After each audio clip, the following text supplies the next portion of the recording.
Goeiedag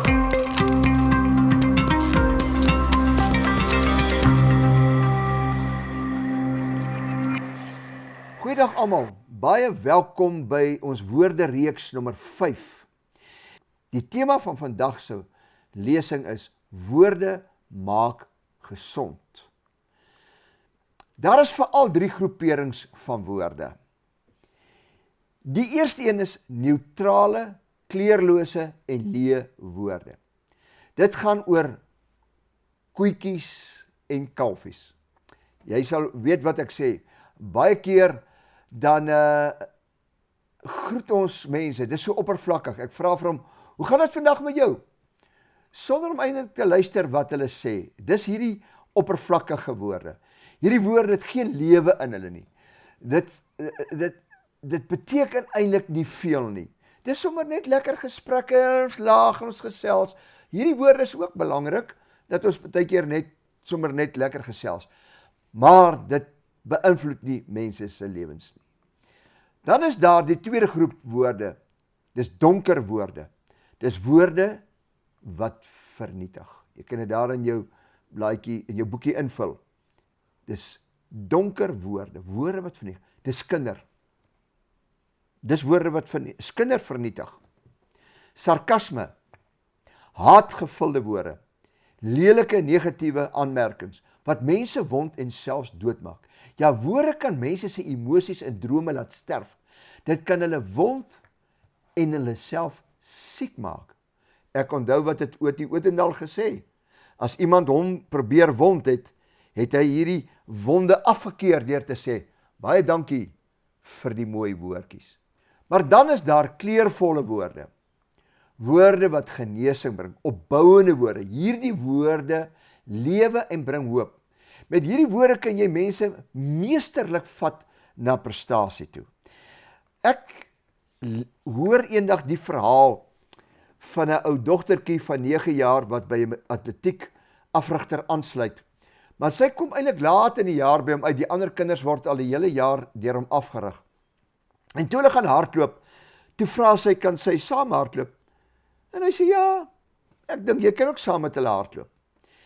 En daar was toe 7 ander dogtertjies en sy is nommer 8. En toe kom sy 8ste en sy kom laaste. En haar hele gemoed en haar emosies beleef seer en pyn. Sy het laaste gekom. Sy het nog gedink na 'n maand se oefeninge, na afrigting gaan sy goed doen. En die onderwyser, afrigter kom by haar verskoning en hy sê vir haar, hoekom voel jy so sleg? Sy sê, ek het laaste gekom. Hy sê, nee, jy het nie laaste gekom nie. Jy het baie goed gedoen.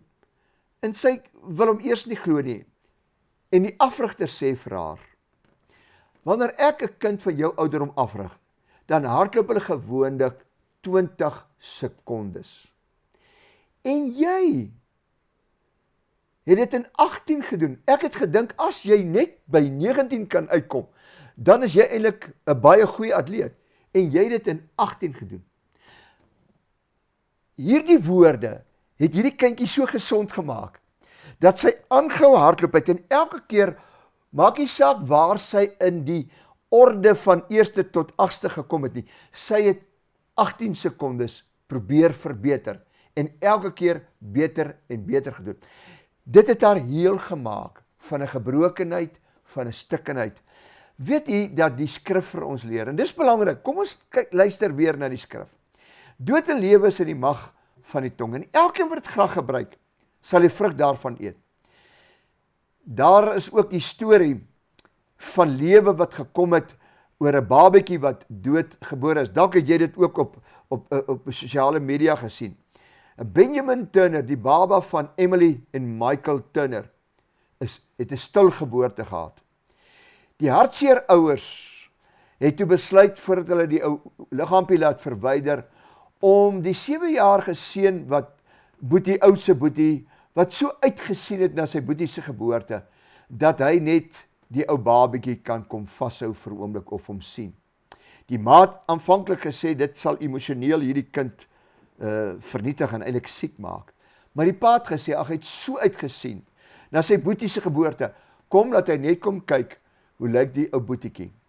En toe Jakob sy naam inkom, en hy vat sy boetie en hy hou hom vas. Toe groet hy sy boetie, en hy sê vir sy boetie, Benjamin, dit is jou ou boet, Jakob. En die oomblik toe hy met hom praat, om te sê, sy naam noem, en hy sê, dit is Jakob, haal hierdie kind 'n snik asem, en klein Benjamin se keel gaan oop, en hy begin skree, en hy lewe. Aanvanklik het hulle gedink, dit is Jakob, die ou boet wat so skree, en toe besef hulle, maar dit is die baba Benjamin, hy leef. Ek glo jy het hierdie verhaal al gehoor. Want jy sien, daar is lewe in woorde en in dade. Spreuke 18:21 sê, what you say can preserve life or destroy it. So you must accept the consequences of your words. Een van die kragtigste gebruike van woorde is wanneer gelowiges met God praat, in gesprek is met die Here. Die Bybel sê in Jakobus 5 vers 14, is daar iemand onder julle siek? Kyk wat vra hy.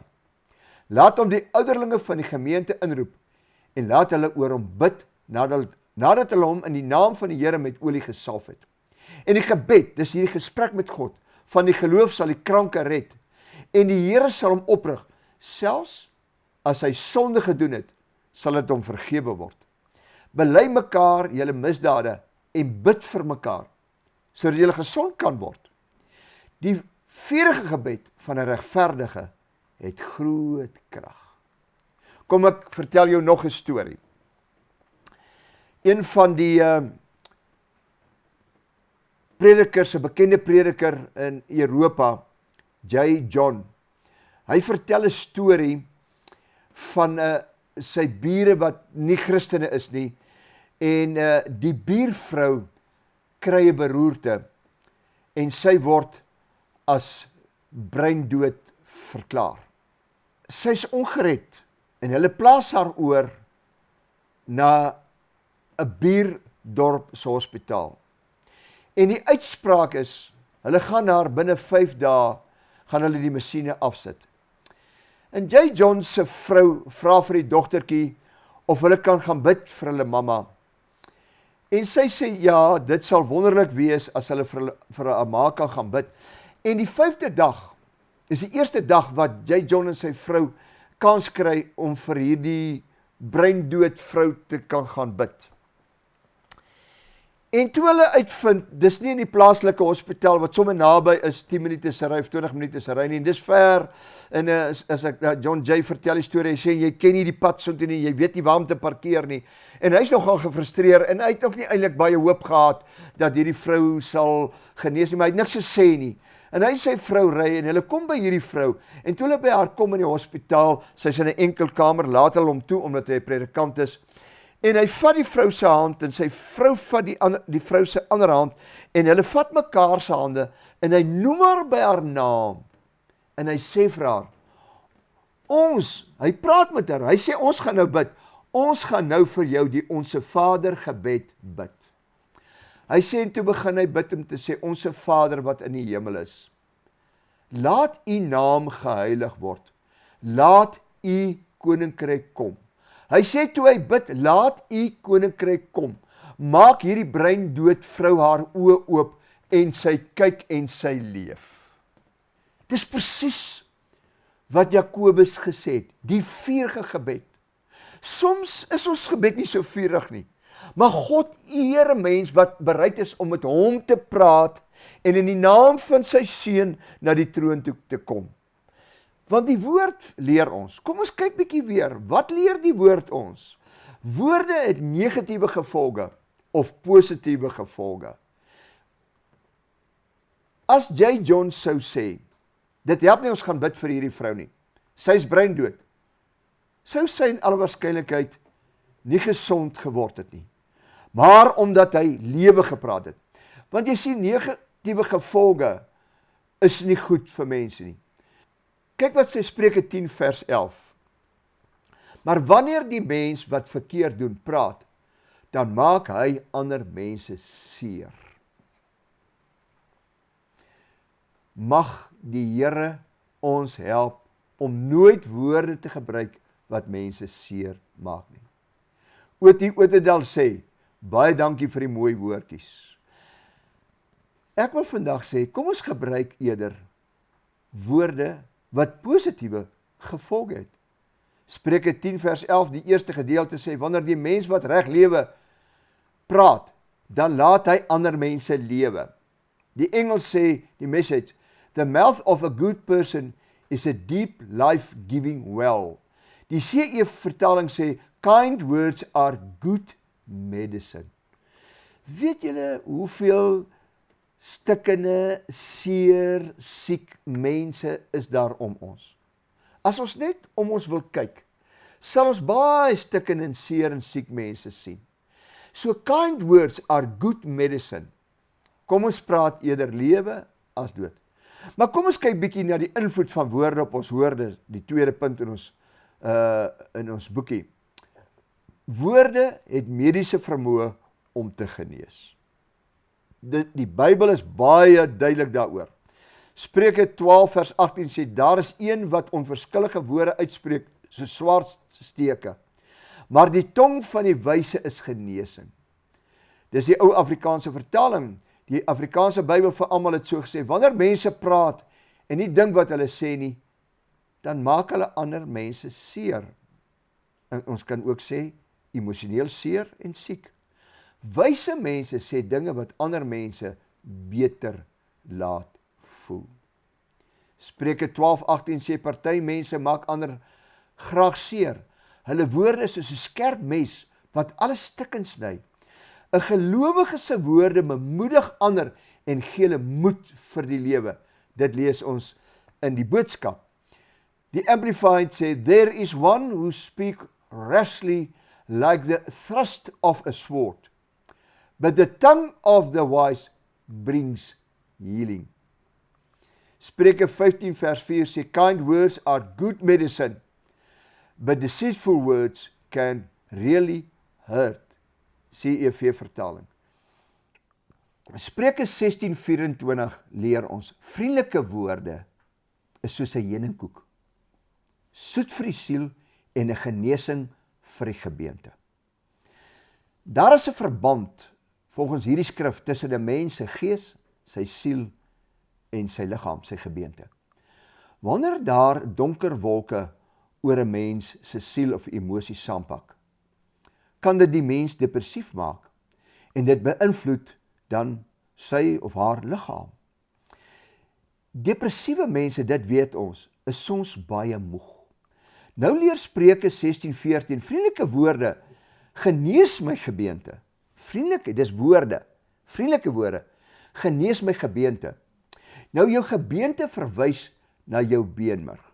Kom ons staan net stil by die gedagte, naamlik dat my gebeente na my beenmerg verwys.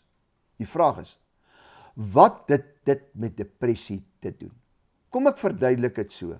Het jy geweet dat 'n persoon wat depressief is, sukkel soms om God te prys? Hulle sukkel om hulle huismense te dien. Hulle is moeg in hulle liggame en hulle kan nie die druk of die stres van die lewe hanteer nie. Nou, so tussen hakkies, dit het ek eendag gelees in 'n artikel. Druk en of stres lei tot inflammasie van die hart en die are en dit kan lei tot hartsiektes. Nou sê Salomo dat vriendelike woorde kan die siel en die liggaam help genees. Wat het dit met my beenmerg te doen? Ek vra weer die vraag. Die liggaam wat genees word is my beenmerg. Beenmerg op sy beurt is die bron van rooi bloedselle en baie van my immuniteitsstelsel of stelsels kom uit my beenmerg.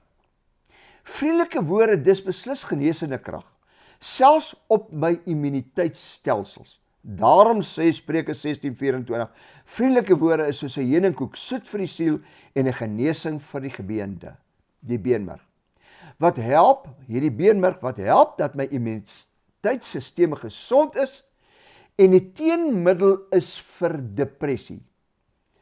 Daarom is dit belangrik dat ek en jy moet kom leer om mense te seën met ons woorde.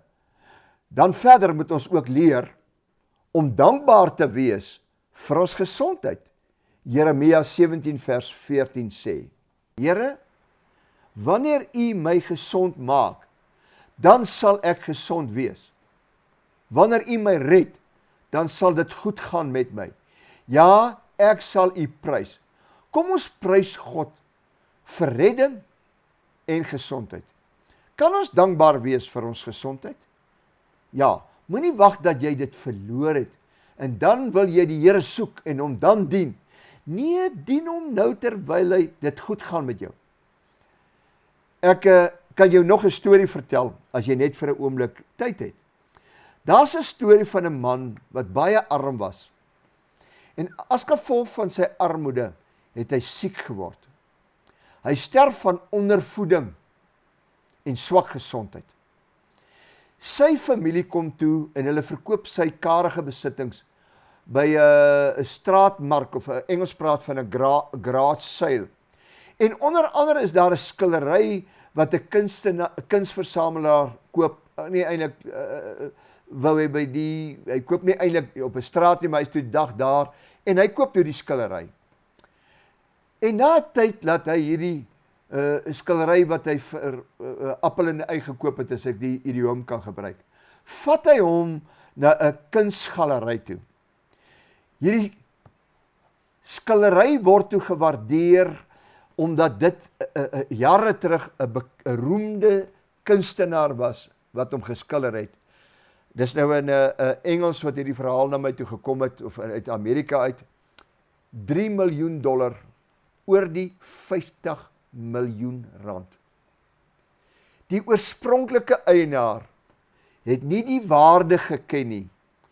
En ook sy familie was dit 'n paar rand verkoop het nie die waarde besef nie. Besef jy die waarde van jou gesondheid? Besef ek nie waarde van my gesondheid? Wat sal ek en jy betaal om gesond te wees, as die dokter vir ons sê, hy kan niks vir ons doen nie?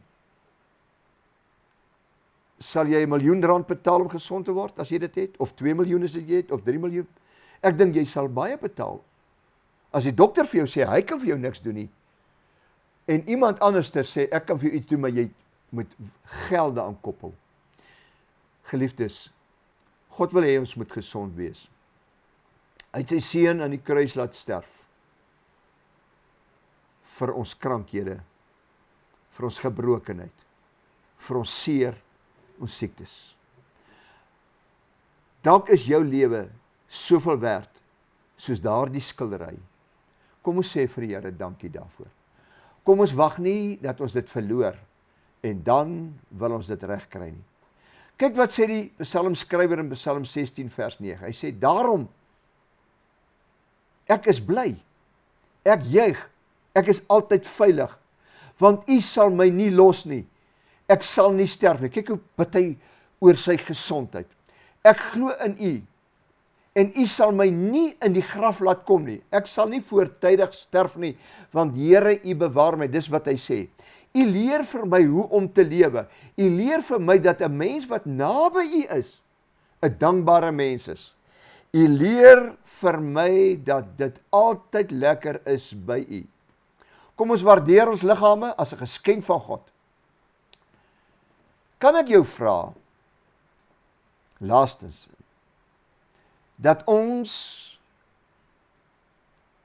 in ons klein groep 'n gebed sal doen deur 'n belydenis saam te doen. Dis 'n belydenis uit Jesaja 46 wat ek omskryf het. Here, U het my geskep. Ek behoort aan U. U het my gedra van voor my geboorte. U het my gedra toe ek klein en swak was. U sal my dra tot ek stokoud is. U, my God, sal my dra deur my hele lewe lank. Amen.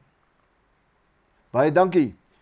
Kom ons bespreek die besprekingsvrae in ons kleingroepe.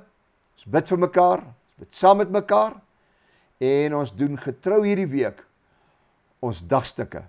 Die Here seën jou.